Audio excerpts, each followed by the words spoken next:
I'm listening to and reading lots of different types of teachings, and it's hard to understand it all. It seems like a lot of contradictions between what they are all saying. Also, to understand what they're talking about is sometimes quite hard to get and leaves me confused.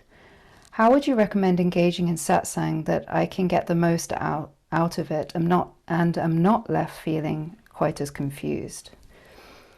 So, my initial response to this is I went to, as many of you know, a consciousness-based school with transcendental meditation. And in this school, we often had what would be the equivalent of satsang. So we would listen to, we would call them knowledge tapes, you know, from the teacher there, Maharishi Mahesh Yogi. And he would be teaching, talking about various sort of topics of knowledge. And one of the greatest things that I once was told by a teacher there that has stuck with me to this day was to not try and get anything, and actually to listen, like to close your eyes and not worry about what's heard. And actually, to me, this has been a great thing that has been carried through my life, actually.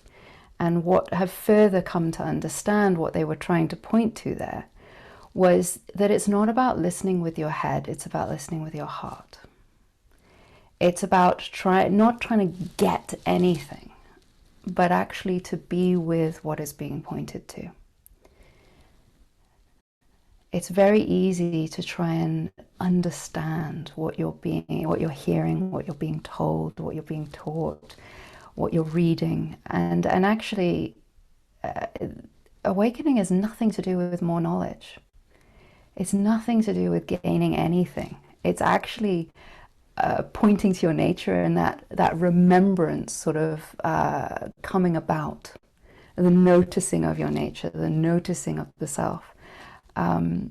So for me, it's very important to make that distinction between trying to get with the head, trying to understand, and to listen with the heart, which requires us actually to let go of everything, to let go of all notions of trying to parse what is being said, and to actually go beneath what is being said and feel what is being pointed to. And I think that applies to what we were just speaking about in terms of, what do I do during meditation and these kind of things, and this idea of more being and less doing, because it really points to the need to be with what is being pointed to let go of all doing, to let go of all knowing, and to trust that actually when we let go, we open up to hearing with a far deeper wisdom and intelligence that goes far beyond the limits of the mind. We think the mind is all-knowing, but in fact, actually, the mind is very, very limited in its way. So to really hear with your heart is a leap of faith, I would say, as in we don't know what comes out of it. We're not trying to get anything out of it, but we're feeling beneath all words, all pointers into our own direct experience. To trust that actually whatever we hear is the correct thing. To trust that while something may not make sense one day, we're walking another day and there's a sort of a clearing of the mist, let's say, a clarity that comes about, because actually that's the point at which we're ready to hear in our heart what is being pointed to. So this is how I approach and have approached my whole life, thankfully.